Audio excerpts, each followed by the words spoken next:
ঢেকিয়াজুলি ৰাজচক্ৰ এলেকাৰ বালিখিয়া গাঁৱত সোমবাৰে অবৈধ চুলাই মদৰ বিৰুদ্ধে চলিল আবকাৰী বিভাগৰ তীব্ৰ অভিযান। উক্ত অভিযানত প্ৰায় 100 লিটাৰ অবৈধ চুলাই মদৰ লগতে প্ৰায় 300 কেজি মদ বনোৱা সামগ্ৰী বিনষ্ট কৰে।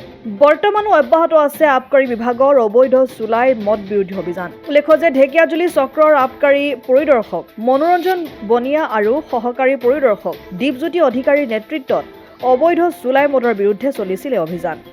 অবৈধভাৱে যিবিলাক চুলাই মদ চলি আছে তাৰ আবকাৰী অভিযান আমি চলাই আছোঁ আৰু এই অভিযান আমি চলাই থাকিম আৰু বৃহৎ পৰিমাণৰ আমি চুলাই মদ আৰু সেই মদ বনোৱা পাছ পেলাই দিলোঁ। কিমান পৰিমাণৰ আজি চুলাই মদ নষ্ট কৰা হৈছে? প্ৰায় 100 লিটাৰমান চুলাই মদ হ'ব আৰু মদ বনোৱা পাছ প্ৰায় 300 কেজিমান হ'ব। এইখিনি আপোনালোকে আজি নষ্ট কৰিলোঁ ঢেকিয়াজুলি চাৰ্কলৰ পৰা। ঢেকিয়াজুলিৰ পৰা প্ৰশান্ত বৈশ্যৰ ৰিপৰ্ট, অসম আদিত্য। NKS হুণ্ডাইলৈ স্বাগতম। নৰ্থ ইষ্টৰ প্ৰথম GDSI 2.0 ফিচাৰ্ছ ডিলাৰ হৈছে NKS হুণ্ডাই। অত্যাধুনিক সা সুবিধাৰে তৈয়াৰী মষ্ট আপডেটেড হুণ্ডাই ডিলাৰ এতিয়া ডিব্ৰুগড়ত। আমাৰ NKS হুণ্ডাই ডিলাৰত open sales consulted room, customer ৰুমৰ লগতে পুৰণি গাড়ীৰ এক্সচেঞ্জ ফেচিলিটিও ৰখা হৈছে।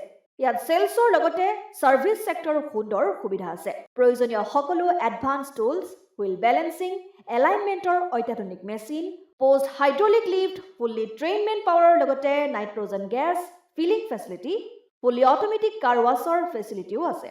লগতে NKS হুণ্ডাই ডিলাৰে কাষ্টমাৰসকলৰ সুবিধাৰ্থে মোবাইল সাৰ্ভিস ভেনৰো ব্যৱস্থা ৰাখিছে, য'ত হাইড্ৰলিক লিফ্ট, ৱাছিং facility, wheel balancing, tyre pressure check কৰাৰ লগতে বহুখিনি সুবিধাই উপলব্ধ আছে। NKS হুণ্ডাইলৈ আহক আৰু সুবিধাসমূহ গ্ৰহণ কৰক।